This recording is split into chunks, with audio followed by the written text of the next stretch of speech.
இன்றைக்கும் அந்த வசனங்களை நாம் சேர்ந்து வாசிப்போம். ஏசாயா 64:8, ஏசாயா 44:21. எல்லாரும் சேர்ந்து வாசிக்கணும். நான் விரும்புவேன் சின்ன பிள்ளையிலேருந்து பெரியவர் வரைக்கும் எல்லாரும் சேர்ந்து வாசிக்கணும். ஏசாயா 64:8, ஏசாயா 44:21 வாசிக்கலாம். இப்பொழுதும் கர்த்தாவே, நீர் எங்களுடைய பிதா, நாங்கள் களிமண். நீர் எங்களை உருவாக்குகிறவர், நாங்கள் அனைவரும் உமது கரத்தின் கிரியை. யாக்கோபே, இஸ்ரவேலே, இவைகளை நினை. நீ என் தாசன், நான் உன்னை உருவாக்கினேன். நீ என் தாசன் இஸ்ரவேலே, நீ என்னால் மறக்கப்படுவதில்லை. கர்த்தரால் உருவாக்கப்பட்ட நாம் கர்த்தரால் மறக்கப்படுவது இல்லை.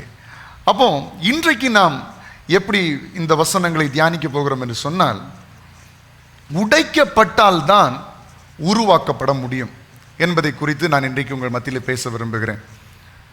ஒரு வாழ்க்கையாக இருக்கட்டும், ஒரு மனுஷனுடைய சூழ்நிலையாக இருக்கட்டும், உடைக்கப்படவில்லை என்றால் அது அடுத்த நிலைமைக்கு உருவாக்கப்பட முடியாது. இப்போ ஒரு பழைய வீடு இருக்கிறது, அந்த பழைய வீட்டில் நிறைய டேமேஜ் இருக்கிறது, நிறைய பொருட்கள் எல்லாம் சேதமாகிவிட்டது, சுவர்கள் சேதமாகிவிட்டது. அப்படி என்று சொல்லும்போது ஒரு கட்டம் வரைக்கும் அதை வச்சு சமாளித்து அந்த கிராக் எதுவும் வெளியே தெரியாத மாதிரி, அதனுடைய டேமேஜஸ் வெளியே தெரியாத மாதிரி கொஞ்சம் நாள் கஷ்டப்பட்டு நம்ம பராமரித்து வைக்கலாம். ஆனால் ஒரு கட்டம் வரும்போது அந்த வீடு முழுவதையும் நம்ம இடித்து தரைமட்டமாக்கி மறுபடி ஒரு புதிய வீட்டை கட்ட வேண்டியது இருக்கும்.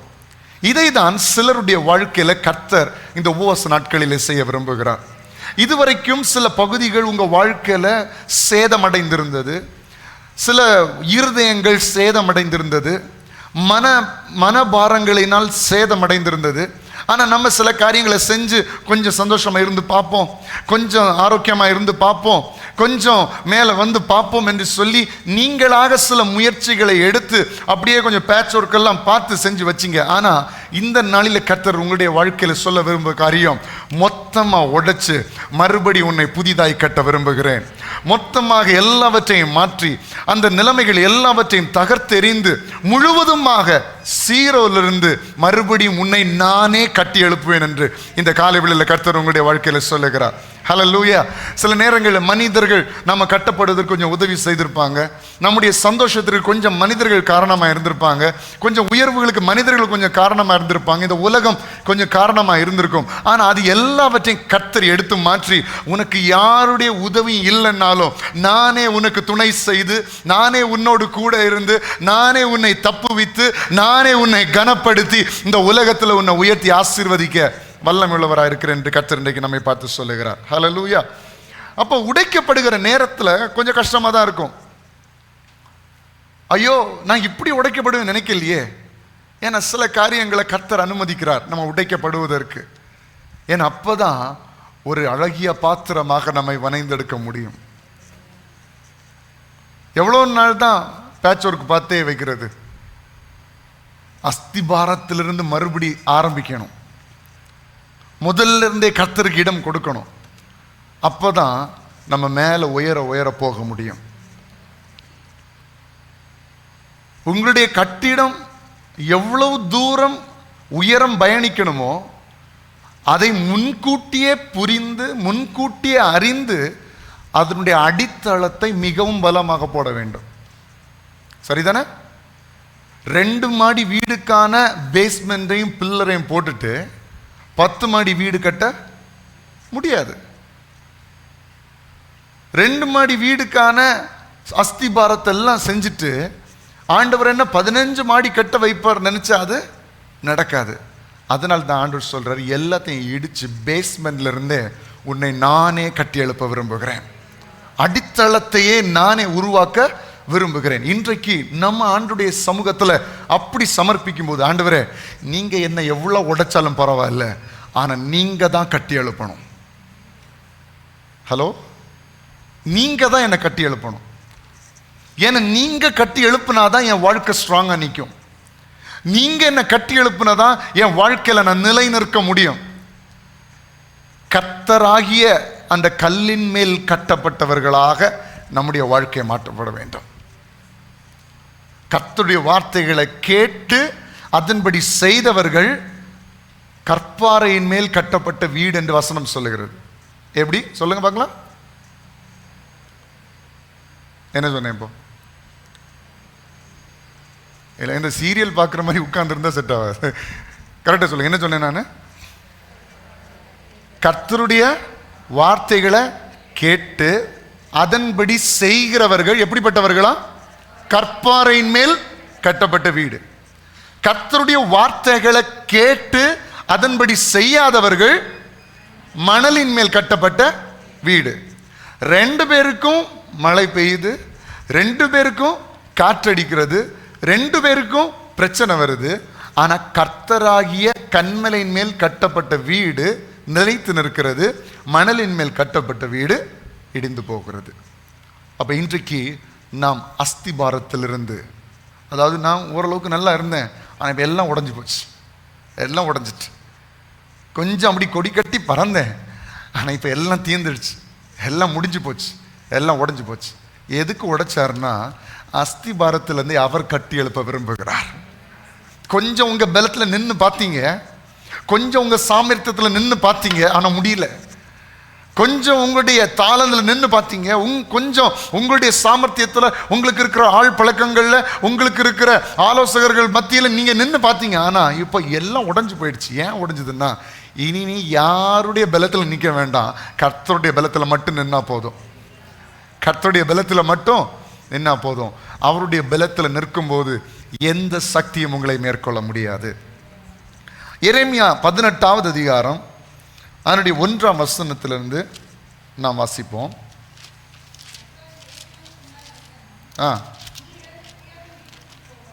நீ எழுந்து குயவன் வீட்டுக்கு போ, அங்கே என் வார்த்தைகளை உனக்கு. யாருக்கு வீட்டுக்கு போகணும்? உங்களுக்கு குயவனுடைய வீடு எது சொல்லுங்க? உங்க பக்கத்து வீடா? உங்களுக்கு எது குயவனுடைய வீடு? கர்த்தருடைய சமூகம். அல்லேலூயா. உங்களுடைய குயவன் எங்க வாசம் பண்ணுகிறாரோ அந்த இடத்துக்கு போனீங்கன்னா அதுதான் உங்களுடைய குயவனுடைய வீடு. சில நேரங்கள் பெரும்பாலுமாக அது சபையாக இருக்கிறது, சில நேரங்களில் உங்கள் ஜெப நேரமாக இருக்கிறது. உங்கள் வீட்டில் நீங்கள் கர்த்தருக்கு இடம் கொடுக்கிற ஒவ்வொரு நிமிஷமும் உங்களுடைய குயவன் உங்களை வந்து வணைந்து கொண்டிருக்கிறார். ஹல்லேலூயா. அதனால தான் அனுதினமும் கர்த்தரால் உருவாக்கப்பட வேண்டும். ஆமென். சரி, அப்போ எழுந்து குயவன் வீட்டுக்கு போ, அங்கே என் வார்த்தைகளை உனக்கு தெரிவிப்பேன். அப்போ எங்க கர்த்தருடைய வார்த்தைகளை நீங்க கேட்கிறீர்களோ அது குயவனுடைய வீடு. அப்ப நீங்க எங்க கர்த்தருடைய வார்த்தைகளை கேட்கிறீங்க?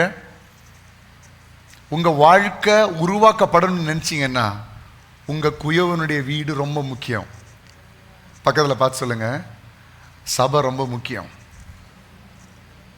நல்லா சொல்லுங்க, பரவாயில்ல, சபை ரொம்ப முக்கியம். என் பக்கத்தில் உங்களுக்கு பார்த்த வெக்கமா இருக்கா? உங்களுக்கு பார்த்ததுல எதுக்கு முன்னாடி தைரியம் பார்த்து சொல்லுங்க, சபை ரொம்ப முக்கியம். ஏன்னா அங்கதான் நம்ம குயவன் வாசம் பண்ணுகிறார், அங்கதான் அவர் வார்த்தைகளை பேசுகிறார். அதை கேட்டன நீ உருவாக்கப்படுவாய். அப்போ குயவன் வீட்டுக்கு போனா அங்க கர்த்தருடைய வார்த்தைகள் என்ன செய்யும்? வெளிப்படும்.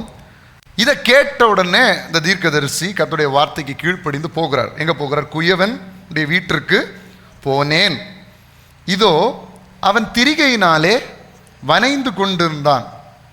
குயவன் வனைந்து கொண்டிருந்த மண்பாண்டம் அவன் கையிலே கெட்டு போயிற்று. இப்போ இதுதான் பிரச்சனை. குயவனுடைய கையிலிருந்து எப்படிங்க கெட்டு போகும்? ஹலோ, சரி, நான் ஆண்டவருக்கு கரத்துல இல்லைன்னா கெட்டு போறது ஒரு விதம், அப்படிதானே?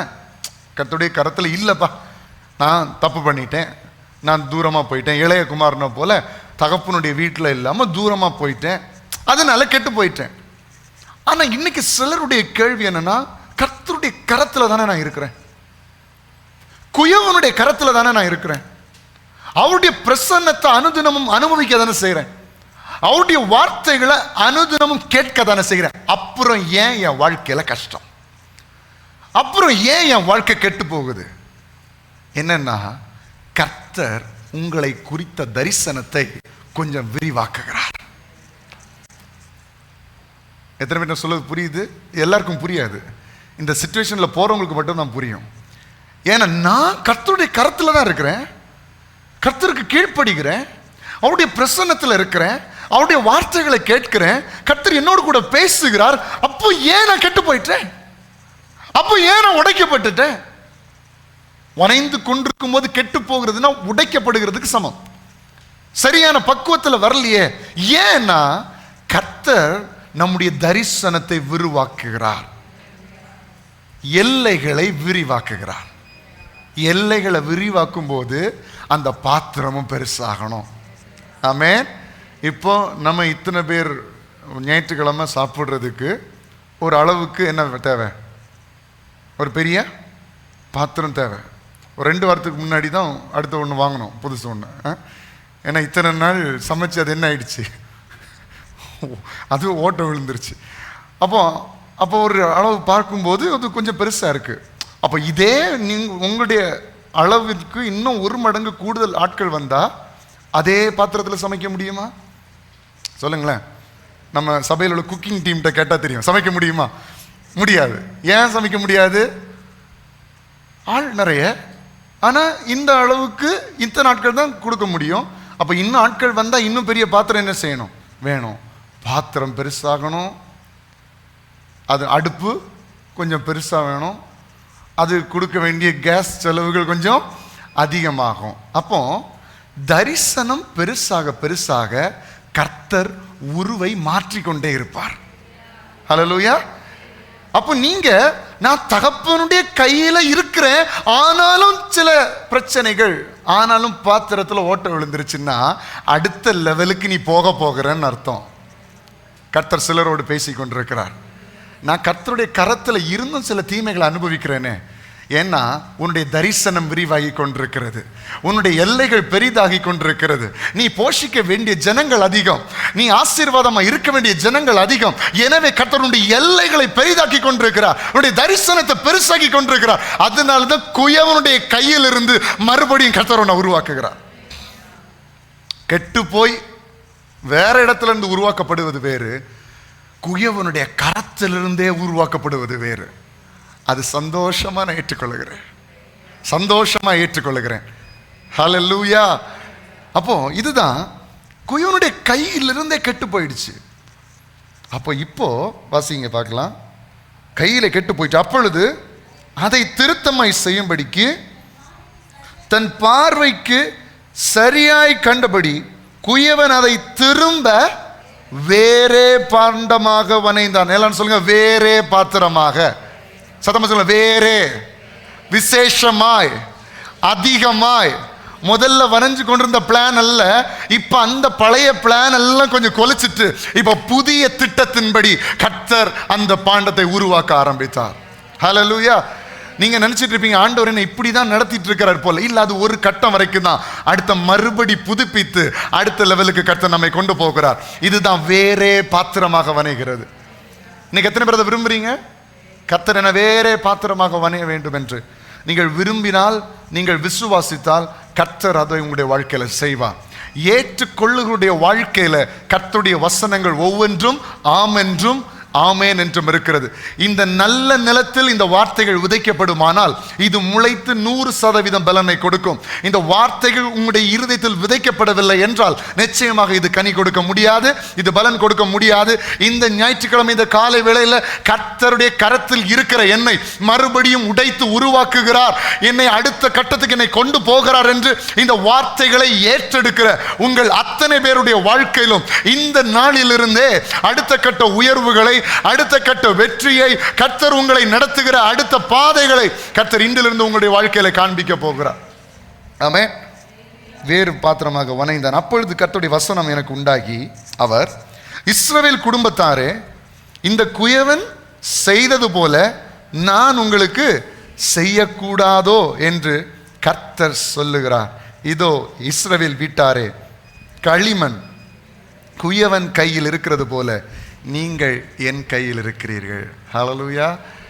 குயவனுடைய கையிலிருந்து சில நேரங்களில் கெட்டு போனது போல தோன்றலாம், ஆனால் அது கெடுறதுக்காக அல்ல, வேறே பாத்திரமாய் வணையும்படியாக, இன்னும் பெரிய காரியங்களை ஆண்டவருக்காக நீங்கள் செய்யும்படியாக தான் கர்த்தர் உங்களுடைய வாழ்க்கையில் சில காரியங்களை மாற்றுகிறார்.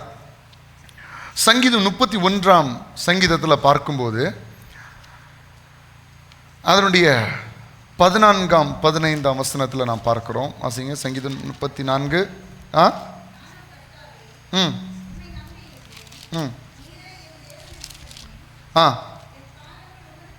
என் காலங்கள் உமது கரத்தில் இருக்கிறது, என் சத்துருக்களின் கைக்கும் என்னை துன்பப்படுத்துகிறவர்களின் கைக்கும் என்னை தப்புவியும். இதுதான் இப்போ என்ன சொல், என் காலங்கள் உமது கரத்தில் இருக்கிறது. அப்போ இன்னைக்கு நீங்க சொல்லணும், ஆண்டவரே நான் சில பிரச்சனைகள் மத்தியில் போயிட்டு இருக்கிறேன்னாலும் என் வாழ்க்கை, என் காலங்கள், நான் என்னுடைய வாழ்க்கை, என்னுடைய நிலைமை உம்முடைய கரத்தில் இருக்கிறது. இதுதான் கர்த்தருடைய கரத்தில் நம்மை கொடுப்பதற்கு சமம். அப்போ இந்த கர்த்தருடைய கரத்தில் நம்ம கொடுக்கும்போது நம்ம கொஞ்ச நேரம் காத்திருக்க வேண்டியது இருக்கும். எதுக்குன்னா அந்த குயவன் நம்மை வனைந்தெடுக்கும்படியாக. அதே சங்கீதம் 34 வசனத்தில் பாருங்க, கர்த்தருக்கு காத்திருக்கிறவர்களே நீங்கள் எல்லாரும் திடமனதாயிருங்கள், அவர் உங்கள் இருதயத்தை ஸ்திரப்படுத்துவார். அப்ப பாருங்க, கர்த்தருடைய கரத்தில் உங்க வாழ்க்கையை கொடுக்கும் போது நீங்க கொஞ்சம் வெயிட் பண்ண வேண்டியது இருக்கும், கொஞ்சம் காத்திருக்க வேண்டியது இருக்கும். ஆனா காலம் தாமதிக்கலாம், நேரம் கடந்து போகலாம். ஆனால் குறித்த நேரத்தில், குறித்த காலகட்டத்தில் கர்த்தர் நிச்சயமாக அதை நிறைவேற்றுவார். அதை இன்னொரு வசனம் சொல்லுகிறது, கர்த்தருக்காய் பொறுமையுடன் காத்திருந்தேன். இன்னொரு வசனம், கழுகுக்கு சமானமாய் நம்மை மறுபடியும் எழும்ப பண்ணுகிறார். அப்ப இந்த வசனங்களை நாம் பார்க்கும்போது நம்முடைய வாழ்க்கையை கர்த்தருடைய கரத்தில் கொடுத்து விட்டு நம்ம வெயிட் பண்ணியிருக்கணும். உங்களுக்கு தெரியும், கழுகை பற்றி உங்களுக்கு தெரியும். கழுகு ஒரு 35-40 வயசு ஆகும்போது அதுக்கு ஒரு சீசன், ஒரு பாதி வாழ்க்கை அதுக்கு என்ன செஞ்சிருச்சு, முடிஞ்சிருச்சு. அவ்வளவு நாட்கள் அது உபயோகித்த இறகுகள், அவ்வளவு நாட்கள் அது உபயோகித்த அந்த அது என்னது மூக்கா அழகு, அதெல்லாம் என்ன செஞ்சிடும், நிறைய நாள் ஆயிடுச்சு பார்த்தீங்களா, எல்லாம் வயசாயிடும், அதுக்கு போயிடும், ஒன்றும் பயன்படுத்த முடியாது. இதை வச்சுட்டு அதெல்லாம் பறக்க முடியாது, ஏன்னா எல்லாம் ஸ்டிஃப் ஆயிரும் அதனுடைய இறகுகள் எல்லாம். ஒன்றில் இந்த கழுகு ஒரு கடினமான பாதையில் போய் மறுபடியும் உயிரடையணும், இல்லைன்னா தன்னுடைய வாழ்க்கையை முடிக்கணும். இது 2 சாய்ஸ். அநேக கழுகுகள் இந்த 35-40 தன்னுடைய வாழ்க்கையை என்ன செஞ்சிடும், முடிச்சிடும். நமக்கெல்லாம் இந்த கஷ்டங்கள் எல்லாம் தாங்க முடியாது அப்படின்னு சொல்லி. ஆனால் சில கழுகுகள் இந்த மாதிரி ஒரு சூழ்நிலை வந்த உடனே ஒரு மேலே உயரமான மலைகளில் தனக்குன்னு ஒரு இடத்தை உருவாக்கி அதில் போய் அமைதியாக உட்கார்ந்துருக்கும். உட்கார்ந்து கொஞ்சம் கொஞ்சமாக தன்னுடைய சரீரத்தில் இருக்கிற இறகுகளை அதை பிடுங்கி எடுத்து வெளியேறியும் தானே. ஏன்னா அதை வச்சுட்டு நீ ஒன்றும் பண்ண முடியாது. தன்னுடைய வலி, ஒவ்வொரு நம்ம சரீரத்தில் ஒரு முடியை எடுத்தாலே எப்படி வலிக்குது நமக்கு இல்லையா, அதனுடைய இறகுகள் மிகவும் ஸ்ட்ராங்காக இருக்கும். ஏன்னா அது பெரிய விலங்குகளை கூட தன்னுடைய கால்களில் கவ்வி பிடித்து கொண்டு பறக்கிறதுக்கு சக்தி உள்ளது தான் என்னது, கழுகு. ரொம்ப பெருசாக இருக்கும். இப்போ கூட சில கழுகுகளெல்லாம் உங்கள் கையில் நிறுத்த வைப்பாங்க. நிறுத்த வைக்கும்போது இங்கேருந்து இங்கே வரைக்கும் ஒரு பெரிய ஸ்ட்ராங் க்ளவுஸ் மாதிரி போட்டு அதில் தான் என்ன செய்வாங்க, பிடிக்க வைப்பாங்க. இல்லைன்னா கை நசுங்கி போயிடும், இல்லை அது துண்டா போயிடக்கூடிய வாய்ப்பு இருக்கிறது. அப்போ இப்படி ஸ்ட்ராங்காக இருக்கிற கழுகு பார்த்தீங்களா, கொஞ்சம் கொஞ்சமாக அந்த கழுகுனுடைய இறகுகள் எல்லாம் பிடுங்கி எரிந்து கடைசியில் அது எப்படி இருக்குன்னா இறகே இல்லாமல் உரிச்ச கோழி மாதிரி அது இருக்குது. இப்போ வேதனை. இப்போ வேற கழுகுகள்லாம் பார்க்கும், கொஞ்சமாக பறந்த, எப்படி பறந்த, ஸ்விங்னு பறந்த, இப்போ என்னாச்சு, எப்படி போய் ஒதுங்கி இருக்க, பறக்க முடியுமா இப்போ ஒன்னால? அது மாத்திரம் இல்லை, அதனுடைய அழகு அதை என்ன செஞ்சிருமா, தரையில் வச்சு அப்படி அதை ஒடிச்சு விட்டுருமா, அதனுடைய ஷார்ப்னஸை அப்படியே ஒடிச்சு விட்டுரும், தன்னுடைய நகங்களை எல்லாத்தையும் உடைச்சி விட்டுரும். இப்போ அப்படியே இருக்கும், ஒன்றும் செய்ய முடியாது. ஆனால் இந்த வேதனையின் பாதையில் அந்த கழுகு என்ன செய்யணும், அப்படி அமைதியாக உட்காந்துருக்கும். உட்கார்ந்துருந்துட்டு வெயிட் பண்ணும். கர்த்தர் அதுக்கு ஒரு சிருஷ்டிப்பை வச்சிருக்கிறாரு, மீண்டும் எழும்பும்படியாக, மீண்டும் பறக்கும்படியாக கர்த்தர் இறகுகளை வளர செய்கிறார். அப்போ இவ்வளோ நாள் பிடுங்கி போட்ட அந்த பழைய இறகுகளெல்லாம் போயிடும். இப்போ கொஞ்சம் கொஞ்சமாக புதிய இறகுகள் வர ஆரம்பிக்கும், நகங்கள் வளர ஆரம்பிக்கும், அழகு வளர ஆரம்பிக்கும். இப்போது அதுக்கு வயசான அந்த ஃபீலிங்கை மாறி முழுசும் புத்தம் புதிய இறகுகளால் அது என்ன செய்யும், மாற்றப்படும். இப்போ இது பறக்க ஆரம்பிக்கும் போது முன்னாடி பறந்ததை விட மிகவும் உயரத்துக்கு இந்த கழுகு பறக்கும். எல்லா பறவைகளும் மழை வந்தால் ஒதுங்கி நிற்கும், ஆனால் கழுகு மழை மேகத்துக்கு மேலாக பறக்கும். எந்த ஒரு சூழ்நிலையும் இந்த கழுகு என்ன செய்ய முடியாது, தடுக்க முடியாது. இதான் கர்த்தருக்கு காத்திருக்கிறவர்கள் புது பலனடைந்து கழுகுகளை போல செட்டைகளை அடித்து உயரே எழும்புவார்கள். இப்போ உங்க வாழ்க்கையை கர்த்தருடைய கரத்துல கொடுத்துட்டு நீங்க காத்திருப்பீங்கன்னா நிச்சயமா இந்த கழுகு மறுபடியும் சீரோல இருந்து முதல்ல இருந்து உருவாக்கப்படுகிறத போல கர்த்தர் உங்களையும் என்னையும் மீண்டும் உருவாக்க கர்த்தர் வல்லமையுள்ளவராக இருக்கிறார். அப்ப நீ கர்த்தருடைய கரத்துல இருந்து விட்டு, ஐயோ ஆண்டவரே உங்க கரத்துல தானப்பா இருக்கிறேன், ஒழுங்க சபைக்கு போறேனே, ஒழுங்க உண்மை ஆராதிக்கிறேனே, உண்மை குறித்த காரியங்கள் எல்லாம் எல்லாத்தையும் சரியா செய்கிறேனே, ஆனாலும் என் வாழ்க்கையில ஏன்பா இப்படிப்பட்ட உடைதல், ஏன் இப்படிப்பட்ட கஷ்டம், ஏன் இப்படிப்பட்ட நெருக்கம்? இல்ல அவனுடைய பிள்ளையே, உன்னை அடுத்த கட்டத்துக்கு கொண்டு போகும்படியாய், உன்னுடைய எல்லையை விரிவாக்கும்படியாய், உன்னை மீண்டும் பறக்க செய்யும்படியாய், இன்னும் உயரமாய் பறக்க செய்யும்படியாய், முன்பு பறந்ததை விட, முன்பு அனுபவித்ததை விட, முன்பு அனுபவித்த உயரங்களை விட இன்னும் அதிகமாய் பறக்கும்படியாய் கர்த்தர் உங்களை அழைத்திருக்கிறார். ஹல்லேலூயா. வேதாகமத்தில் ரூத் என்கிற சகோதரியை பற்றி நம்ம பார்க்கிறோம். இந்த ரூத் என்கிற சகோதரிக்கு எவ்வளோ பெரிய கஷ்டம். இந்த மகளை போல ஒரு உடைக்கப்பட்ட மகளை நம்ம பார்க்க முடியாது. ஏனென்றால் அவ்வளவு இழப்புகள், அவ்வளவு வேதனைகள் இந்த மகள் அனுபவிக்கிறாள். அந்த ரூத்தின் புஸ்தகத்தில் நம்ம பார்க்கும்போது 1ஆம் அதிகாரம் 3ஆம் வசனத்திலிருந்து பார்க்கும்போது, நகோமியின் புருஷனாகிய எலிமெலேக்கு இறந்து போனான், அவளும் அவளுடைய 2 குமாரரும் மாத்திரம் இருந்தார்கள். இவர்கள் மோவாபியரில் பெண் கொண்டார்கள். அவர்கள் ஒருத்தி பேர் ஒர்பாள், மற்றவள் பேர் ரூத். அங்கே ஏறக்குறைய 10 வருஷம் வாசம் பண்ணினார்கள். 10 வருஷத்துக்கு பிறகு பின்பு மக்லோன், கிலியோன் என்னும் அவர்கள் இருவரும் இறந்து போனார்கள். அந்த ஸ்திரீ தன் குமாரர் இருவரையும் தன் புருஷனையும் இழந்து தனித்தவளானாள். இப்போ ஒரு வீட்டில் மாமனார் இல்லை, 2 குமாரரும் இல்லை, இந்த மாமியாரும் 2 மருமகளும் இருக்கிறார்கள். அதில் ஒரு மகள் அவருடைய சொந்த வீட்டிற்கு போயாச்சு. இந்த ரூத் என்கிற மகள் மட்டும், கர்த்தருடைய சித்தம் என் வாழ்க்கையில் நடந்தா போதும், நான் எவ்வளோ நொறுக்கப்பட்டாலும் எவ்வளோ கஷ்டப்பட்டாலும் நான் இங்கே இருக்கிறேன் என்று சொல்லி அந்த நகோமியினுடைய கூட அந்த ரூத் என்கிற சகோதரி வாழுகிறார். பின்பு கர்த்தர் அவர்களை உருவாக்கி இந்த கஷ்டம்தான் அவங்களுக்கு உருவாக்குகிற நேரம். ஆனால் அதுக்கப்புறம் அவங்களோட உயர்வை பார்த்தீங்கன்னா, போவாஸ் என்கிற ஒரு மனுஷனை அந்த ரூத் திருமணம் செய்யும்படியாக தேவன் கிருபை செய்கிறார். அது மாத்திரமல்ல, அந்த ரூத் புஸ்தகத்தின் கடைசி அதிகாரத்தில் பார்க்கும்போது 21ஆம் வசனத்திலிருந்து நாம் வாசிக்கிறோம். சல்மோன் போவாஸை பெற்றான், போவாஸ் ஓபேத்தை பெற்றான், ஓபேத் ஈசாயை பெற்றான், ஈசாய் தாவீதை பெற்றான். தாவீதின் வம்சத்தில் பிறந்தவர் தான் யாரு? இயேசு கிறிஸ்து. அப்போ உலகத்தை ரட்சிக்க வருகிற இயேசு கிறிஸ்துவின் வம்சத்தில் இந்த ரூத் உள்ளே வரும்படியாய் கர்த்தர் எவ்வளோ பெரிய பாதையை தாண்டி வரும்படியாக கர்த்தர் கிருபை செய்திருக்கிறார் பாருங்க. அப்போ சில உடைதல், சில நெருக்கங்கள், சில இழப்புகள் நம்மளால் தாங்க முடியாமல் இருக்கும். ஆனால் மேலான காரியத்துக்காக தான் கர்த்தர் அதை அனுமதித்தார் என்று நாம் ஏற்றுக்கொள்ள வேண்டும். சில கஷ்டங்களை தாங்க முடியாதுதான், சில வேதனைகளை தாங்கவே முடியாதுதான். ஆனால் சில மேன்மையான காரியங்களுக்காக இயேசு கிறிஸ்துவின் வம்சத்தில் வரும்படியாக கர்த்தர் சில பாதைகள் வழியாக கொண்டு வருகிறார். எத்தனை பேர் நான் சொல்றது புரியுது? இந்த ரூத்தினுடைய நிலைமை வேற யாருக்கா வந்தால் தாங்கிக்க முடியுமா? யாருமே இல்லை. 2 பெண்மணிகள், எப்படி அவங்க சந்தோஷமா இருக்க முடியும்? ஆனால் அப்படிப்பட்ட மனிதர்கள் தேவனிடத்தில் வரும்போது தேவன் அவருடைய இருதயத்தை ஆற்றி தேற்றி எந்த மனுஷனும் எதிர்பார்க்க முடியாத போவாசனுடைய நிலத்தில் நெல் கதிர்களை எடுக்கும்படியாக அதை சேகரிக்கும்படியாக போன ரூத்து அந்த இடத்துக்கே ஒரு மகாராணி மாதிரி ஆயிட்டான். அப்போ எங்க தாழ்மையில கிடந்த ஒரு மனுஷிய கர்த்தர் இவ்வளவு தூரத்துக்கு உயர்த்த முடியும்? அதுதான் உடைக்கப்பட்டா கர்த்தர் அடுத்த லெவலுக்கு உங்களை கொண்டு போவார், அடுத்த உயர்வுல கொண்டு போவார். தாங்க முடியாத உடைவு தான். ஒரு மனுஷனை இழப்பது என்பது எவ்வளவு பெரிய கடினம்.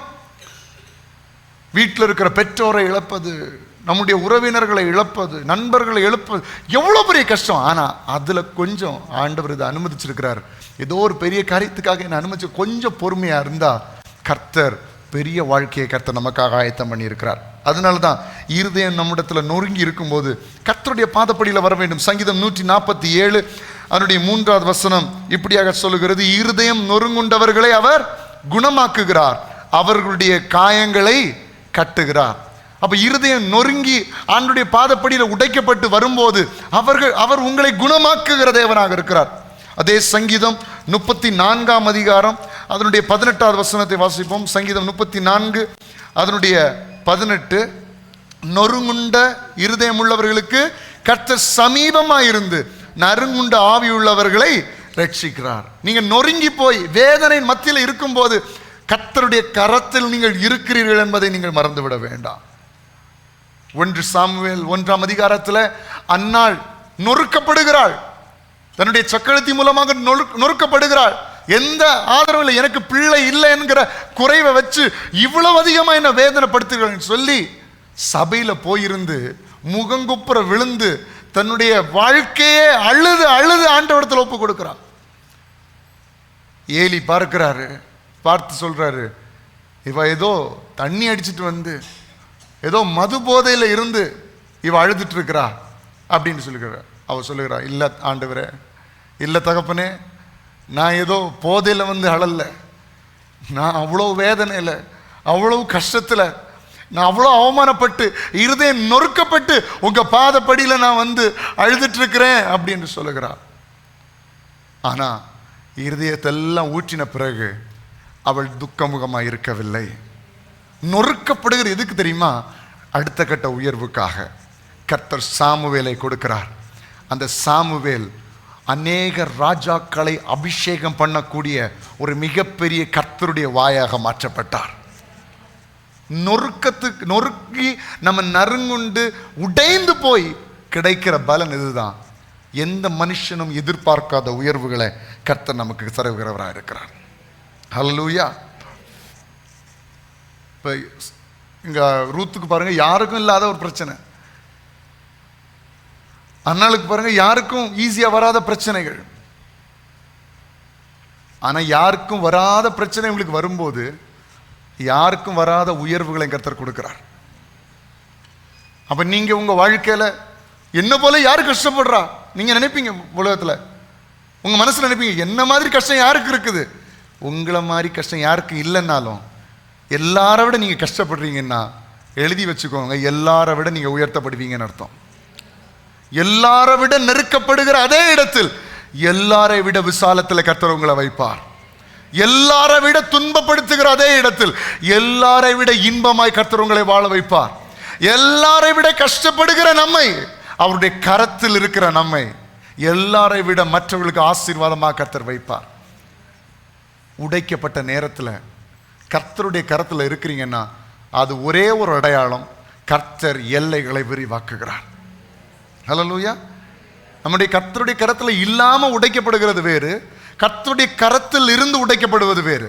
கர்த்தருடைய கரத்திலிருந்து உடைக்கப்பட்டால் நிச்சயம் சொல்லுகிறேன் 100% கர்த்தர் உங்களுடைய எல்லைகளை விரிவாக்குகிறார். மிகப்பெரிய உயரத்துக்கு கர்த்தர் உங்களையும் உங்களுடைய குடும்பத்தையும் கொண்டு போவார்.